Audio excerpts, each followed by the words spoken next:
The story opens with a massive glowing blue tree.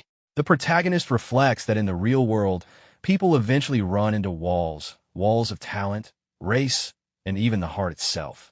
As he says this, he raises a shield and protects himself from something strange approaching him.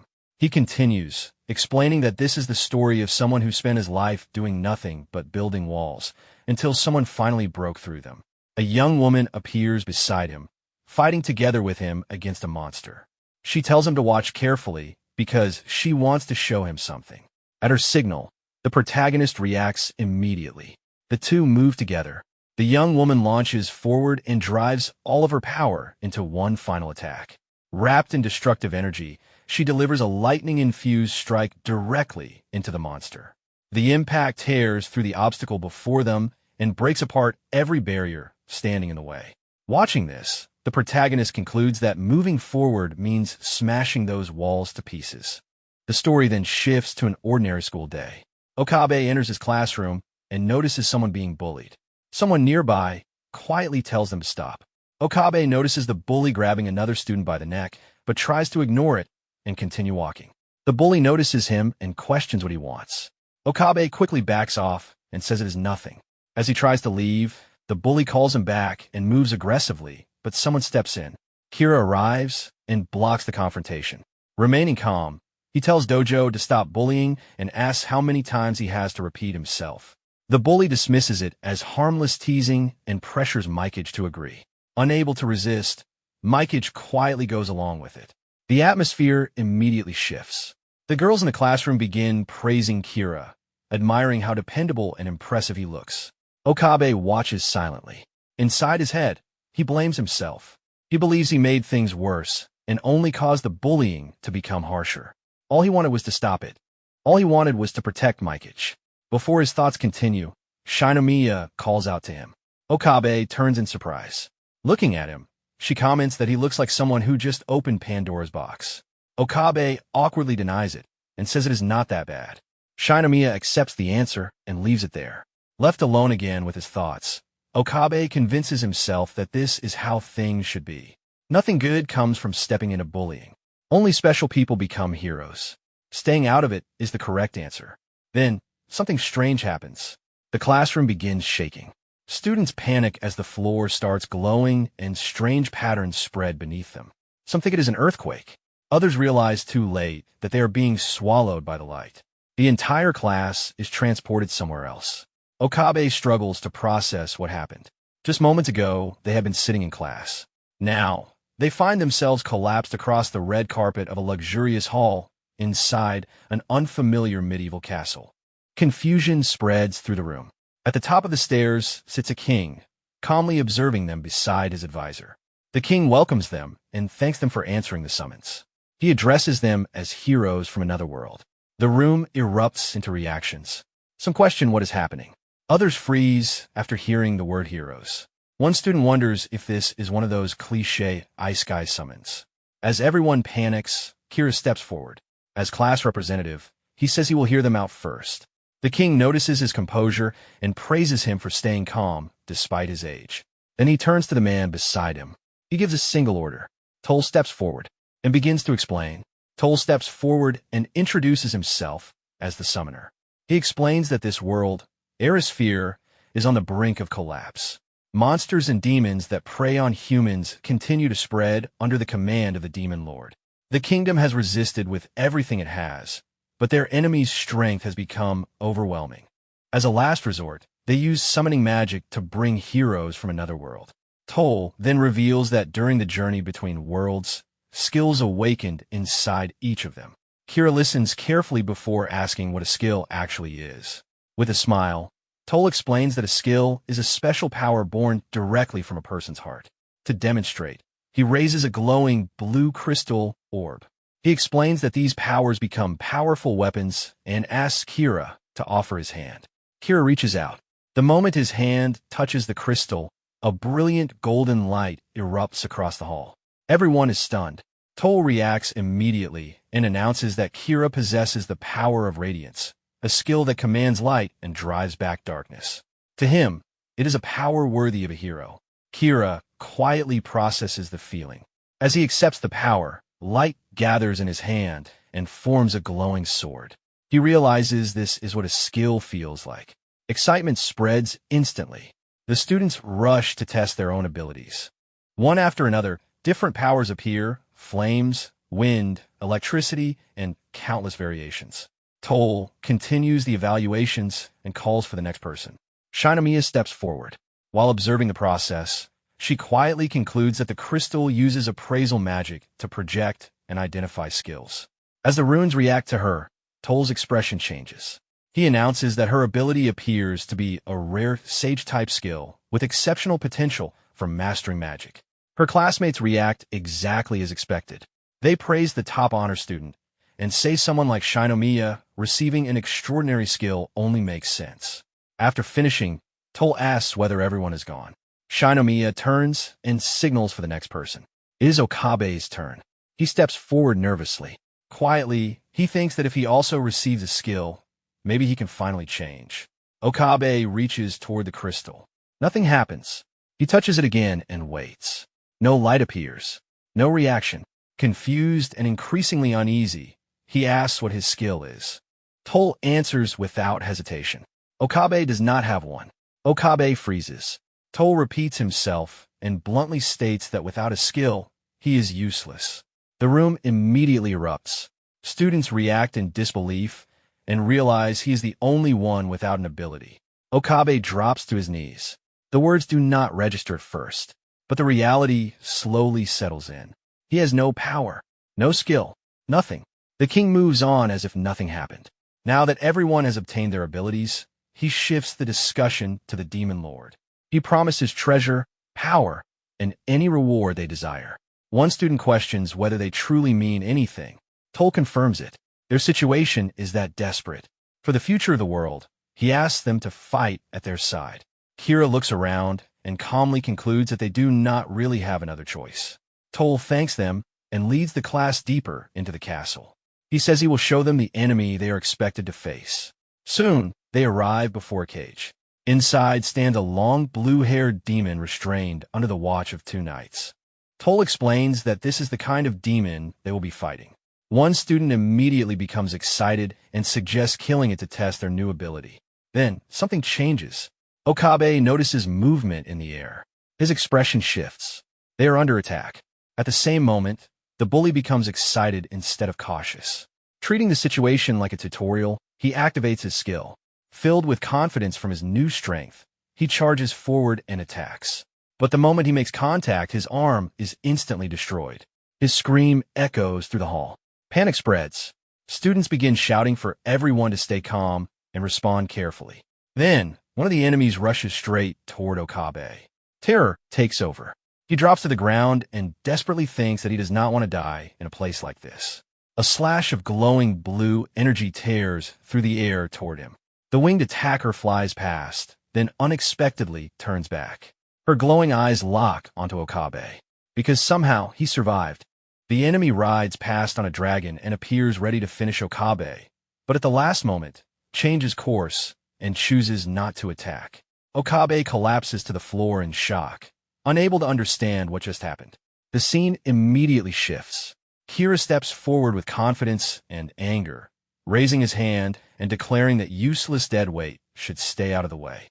Okabe remains on the ground, silently grinding his teeth. Then the battle begins.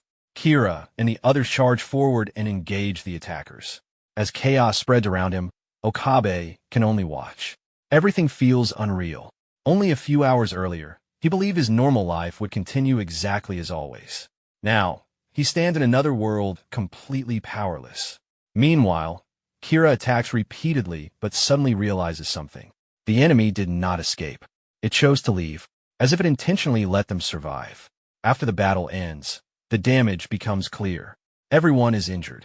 Toll quietly thinks to himself that he never expected demons to attack like this and wonders whether they learned the kingdom's knights had been deployed elsewhere. Kira approaches and reports that Hazuna's healing cannot keep up. Hosanna herself is already injured. Toll immediately orders the medical unit to be called. He looks over the group. Everyone is badly hurt, everyone except one person.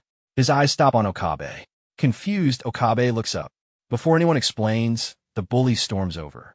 He grabs Okabe by the collar and accuses him of using everyone else's shields. Okabe immediately denies it, but the bully slams him to the ground and demands an explanation. If everyone fought and got injured, why is Okabe the only one without a scratch? The accusation spreads instantly. People begin asking whether he hid the whole time. Some say that even without a skill, he could have at least acted as a shield. Others openly call him a coward. Okabe quietly tries to object, but no one listens. The crowd turns colder. People tell him to shut up. Some call what he did unforgivable. Others tell him to disappear. Then, a flash of light appears above him. Kira steps forward holding his sword. Looking down at Okabe, he says this is how the entire class feels and declares that he will be the one to judge him. Okabe panics and tries to explain, but Kira cuts him off. He says he has no interest in hearing excuses from a coward and tells him to get out of his sight. As Kira raises his sword, someone nearby wonders if he is actually going to kill him. Before anything happens, Shinomiya steps in. She calmly points out that doing that would make Kira a murderer. Kira smiles and dismisses the idea. That was not what he meant. Immediately, the class gives its answer. One after another, the students decide that Okabe should be expelled. They demand that he leave. Toll steps into the discussion. He says that if this is what everyone wants, he will personally handle it. He admits he does not like doing this, but the morale of the heroes matters. Then he grabs Okabe by the collar. Toll announces that Okabe will be sent to the Waste Cavern, a filthy dungeon overflowing with monsters. Mockingly, he describes it as a paradise where Okabe can enjoy his final sightseeing in another world. To him, even a pebble must be removed if it blocks the path. Then he coldly tells Okabe to struggle inside the walls he built for himself. Toll grabs Okabe by the collar without hesitation. A portal opens. Before Okabe can react, Toll throws him into it. His surroundings disappear instantly. Behind him, the room erupts with relief and celebration. Most of the class welcomes his removal. Only Shinomiya watches quietly with visible concern. The scene shifts. Okabe crashes into a dark and ancient hall. The space stretches endlessly ahead, filled with shadows and the presence of lurking monsters. He struggles to stand and looks around in shock. Then, he notices something staring directly at him. Okabe immediately realizes something is wrong. Before he can process it, a two-headed monster charges toward him. Panic takes over. Okabe runs. His terrified screams echo through the empty hall. He hides briefly and looks around in disbelief, unable to understand what kind of place this is.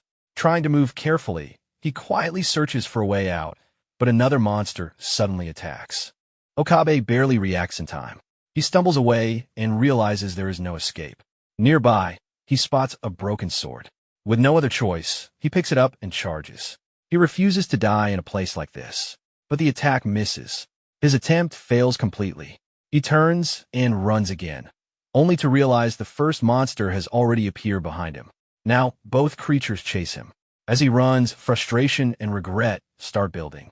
If only he had a skill, if only things had been different, then everything suddenly goes silent. A blue light appears. A hexagonal shield forms in front of him and blocks the incoming attack. Okabe freezes. Then a memory returns. Back then, something similar happened. Slowly, he stands. He raises his hand and focuses. A realization finally reaches him. He understands. He always had a skill. It simply never awakened properly. His hand begins glowing. This power belongs to him. His own skill. The monster attacks again. This time, Okabe moves. His inherited ability reveals itself. The power to create solid barriers. He rushes forward and strikes. As he fights, he realizes something. If the enemy is stronger, then he can turn that strength against them. The words from earlier flash through his mind. The ridicule, the laughter, being called insane, being called trash. But instead of breaking him, those words push him forward. Okabe steadies himself. With this power, he can force them to take those words back. Now driven by anger, confidence, and a new purpose, he makes a decision. No matter what happens, he will escape this place alive. As his resolve takes shape, the scene quietly shifts. Deep within the forest, a new young woman appears. Her identity remains unknown. Back in the dungeon, Okabe walks forward through the dark labyrinth. Dozens of defeated monsters slowly fade into the air behind him. After an unknown amount of time, he finally reaches the end. Ahead of him, a bright exit. Breathing heavily, he stretches his arms toward the light with relief written across his bruised face. He wonders how many days have passed. Crossing through the stone ruins, he steps outside. A cold night breeze greets him. Under a sky full of stars, an enormous forest stretches endlessly in every direction. Exhausted but grateful to have survived, Okabe slowly walks through the trees. Looking around at the endless scenery, he realizes he finally escaped. But instead of freedom, it feels like standing in the middle of a sea of trees. Eventually, he finds a pond. He kneels and drinks. After everything he went through, he quietly admits to himself he is still alive. For a moment, he stares at the sky and forgets the pain. Then suddenly, something strikes him from behind. A small creature jumps at him and sends him forward. Before he hits the ground, his barrier activates automatically. A blue protective dome surrounds him and completely absorbs the impact. Looking at the barrier, Okabe starts organizing his thoughts. Without this skill, he knows he would already be dead. He replays several battles in his head and starts understanding how his ability works. His skill allows him to generate barriers. Unlike Kira, whose light naturally pushes things away, his power creates walls. He realizes he can create multiple barriers and adjust their size, but there seems to be a limit to how many can exist at once. For a brief moment, he wonders whether his classmates would finally admit he has value now. But he immediately rejects the thought. That would never happen. The memories return. Trash. Coward. Get lost. Then more voices follow. Useless. Coward. Okabe laughs quietly at himself. After everything that happened, he reaches a conclusion. Getting involved with people only leads to disappointment. From now on, he will survive alone. Using a barrier as protection, Okabe falls asleep. Morning comes. He suddenly wakes to a distant sound. At first, he assumes it is another monster. Using his barriers carefully, he moves closer to investigate. Then, he sees an explosion. Confused, he wonders whether monsters are fighting each other. But then he hears it. A child's voice calling for its mother. Okabe immediately reacts. Why would there be a child in a place like this? Following the sound, he arrives at a clearing. There, a white wolf with green fur stands protectively in front of her child. Across from them is a giant green lizard monster. The wolf quietly admits she never expected things to become this bad. The child calls out to her. Hidden behind a tree, Okabe suddenly realizes the voice he heard earlier belonged to a monster. Before he can process it, the giant lizard charges. The mother immediately moves to shield her child and tells the child to stay back. The giant lizard attacks. The mother wolf tries to protect her child, but takes the hit directly and collapses. Hidden behind a tree, Okabe watches and grinds his teeth. His first thought is to leave. He already knows how this ends. Trying to act like a good person only creates trouble. Helping others is nothing more than fake kindness and self-satisfaction. There is no reason to walk into danger on purpose. Those thoughts echo together with memories from his past. But before he can turn away, the monster attacks again. The injured mother wolf cannot move. The child cries out desperately for her. The monster closes in to finish both of them. Then Okabe moves. Without thinking further, he rushes forward and throws up his barrier. The attack crashes into the blue shield. Okabe successfully blocks it and protects both the mother and her child. The mother wolf stares at him in surprise. A human child stepped in to save them. Okabe pushes the monster back with his barrier. Then he pauses. Looking at what he just did, a thought appears. Even someone like him can actually be useful. Before he can process it, the monster opens its mouth. A beam of light fires toward him. Okabe blocks it immediately, but the pressure is overwhelming. The barriers strain under the repeated attacks. Then one beam slips through. The child is hit. The mother instantly panics. Okabe grits his teeth. At this rate, he knows he cannot keep defending forever. The mother wolf calls out to him. A green aura begins gathering around her. She explains that she repays what she receives and returns what is given. With that resolve, she offers to distract the monster so Okabe can escape with her child. Okabe refuses. That will not be necessary. Instead, he focuses on the incoming beam. A realization strikes him. If his barriers can block force, then maybe they can redirect it. He gathers his power into his hands. Even this beam, he can send it back. His skill evolves. Variable barrier, morph. The energy collides against the shield. Blue panels begin appearing and positioning themselves around the battlefield. The lizard pauses in confusion. Then, Okabe activates the new function. The reflected beam bounces across the barriers and returns directly at the monster. The attack strikes with full force. The lizard is consumed by its own power. Silence follows. Okabe drops to his knees and catches his breath. He did it. Looking at his hands, he realizes his barriers can be used in more ways than he thought. There are still abilities left to discover. Then he notices the mother wolf. Her strength is already fading. She quietly says this is as far as she can go. With her remaining strength, she asks the kind human child to take care of her daughter. Then, she passes away. The injured child is left behind. Okabe freezes. Once again, he could not save everyone. Looking at the wounds, he realizes they are serious. Treatment is needed immediately. If only there were a town nearby. Then, small glowing particles begin appearing in the air. Okabe notices them drifting through the atmosphere. Confused, he quietly wonders what they are. After leaving the dungeon behind, Okabe continues walking through the endless forest while carrying the injured baby wolf. Following the trail of mysterious lights becomes his only guide. Days pass, but no matter how long he walks, the scenery barely changes, and it feels like he is not getting anywhere. Exhaustion slowly catches up to him. Then his eyes widen. Far in the distance, he finally spots the outline of a town. For the first time in days, relief reaches his face. He immediately heads toward it. As soon as he arrives, several armed men carrying swords and axes stop him. They ask whether he really came out of the forest labyrinth. According to them, once someone enters that place, they never return. It is considered forbidden territory. Hearing that, Okabe realizes just how dangerous that forest actually was. Still carrying the injured wolf, he decides to focus on something more urgent. He asks whether they have any healing salve and explains that he only needs a little. One man says he has some, but another interrupts. The men quietly look Okabe over and notice that he does not look like an adventurer. They decide they can demand something in return. They agree to give him medicine, but not for free. Okabe understands their point. The problem is that he does not have anything valuable. After checking his pockets, he finds a small, glowing orange orb. Curious, he pulls it out. The moment the men see it, their expressions change. They immediately demand it as payment. Not knowing its value, Okabe agrees without hesitation. Before the exchange happens, someone interrupts. A young woman wearing a red cape steps in and immediately asks whether he has lost his mind. She explains that the item is hardened sap from an amber tree compressed at an extremely high density, an S-rank rare ingredient. Compared to it, the healing salve is practically worthless. Okabe is stunned. To him, it was simply something he happened to find. The men become irritated.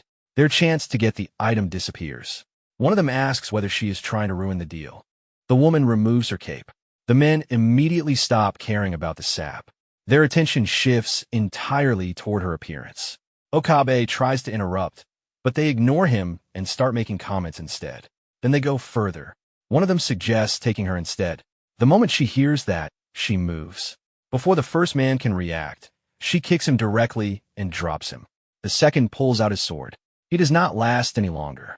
She strikes him immediately and sends him to the ground as well. The entire fight ends almost instantly. Looking annoyed more than angry, she comments that she's tired of dealing with thugs like them. Okabe watches in surprise. She took down armed men with her bare hands. As she turns to leave, she pauses and gives him advice. She tells him she does not know where he came from, but he should stop trusting strangers so easily. Okabe immediately stops her. He thanks her for helping him and tries to offer something in return. She refuses. She says she is not interested in making friends. Thinking he offended her, Okabe apologizes. At that moment, the injured baby wolf lets out a painful sound. Okabe immediately comforts the child and promises to treat the injuries soon. He asks for a little more patience. The woman lets out a quiet sigh. She tells him to do whatever he wants because she is heading home. But instead of staying behind, Okabe follows. As they continue talking, he explains that he crossed the forest labyrinth alone while protecting the baby wolf. The woman stops. Her expression changes. She cannot believe someone escaped that place alive. Until now, she assumed he was just an ordinary boy who got tricked. Now she starts questioning what he actually is. Okabe hesitates before giving an honest answer. He says it may sound hard to believe, but he came from another world. To his surprise, she is not shocked. After hearing it, she simply nods and says she understands. The woman's reaction makes sense to Okabe. To her, his unusual abilities fit naturally with someone arriving from another world. Still surprised, Okabe asks whether she is really not shocked. She calmly explains that people from other worlds are not rare here. That answer catches him off guard. Until now, he believed he and his classmates were the only ones summoned. He asks if that means they were not the only group brought into this world. Before the conversation continues, the injured baby wolf slowly regains consciousness.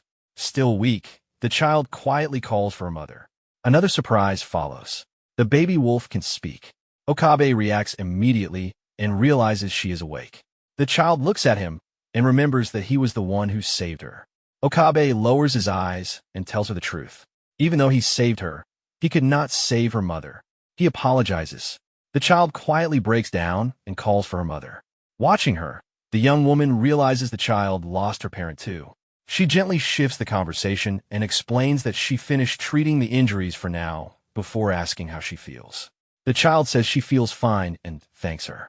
Okabe sincerely thanks her as well. Then the woman realizes they never introduced themselves. She tells him her name, Liana Lindau. Okabe introduces himself in return. His name is Minato Okabe. Then both of them turn to the child and ask if she has a name. The little wolf hesitates. Names are unfamiliar to her. She remembers only being called things like my child and my dear child. As a beast, she explains that she never had a name. Okabe becomes curious and asks what kind of creature she is. She admits she does not know. Liana studies her for a moment and says she feels like she has seen a creature like this somewhere before. She starts trying to remember and throws out different possibilities. The guesses gradually turn into random combinations. Eventually, Okabe makes a suggestion. How about Pom-Pomra? Liana immediately complains that the name sounds lazy. But unexpectedly, the child's face lights up. She raises her little arms and happily accepts it. From now on, she wants to be called Pomera, and she asks Okabe to call her by that name. Seeing her reaction, even Liana gives in and admits she seems to like it. After that, Okabe asks what happened. Weren't monsters supposed to coexist instead of attacking each other? Pomera quietly explains that things were not always like this. Everyone used to live peacefully, but more and more monsters suddenly started becoming violent. Okabe understands. She lost her parent, lost her home, and ended up alone. Just like him, Liana looks at both of them and asks what they plan to do now. Okabe goes quiet. The memories return. Trash. Weakling. D. The words from his classmates repeat in his mind. But instead of breaking him, they give him direction. There is something he needs to do. Before that, he needs to understand how this world works. And he cannot abandon Pomera. Hearing that, Pomera happily jumps forward and hugs him. Liana watches for a moment before deciding something. If they continue like this, they will eventually starve.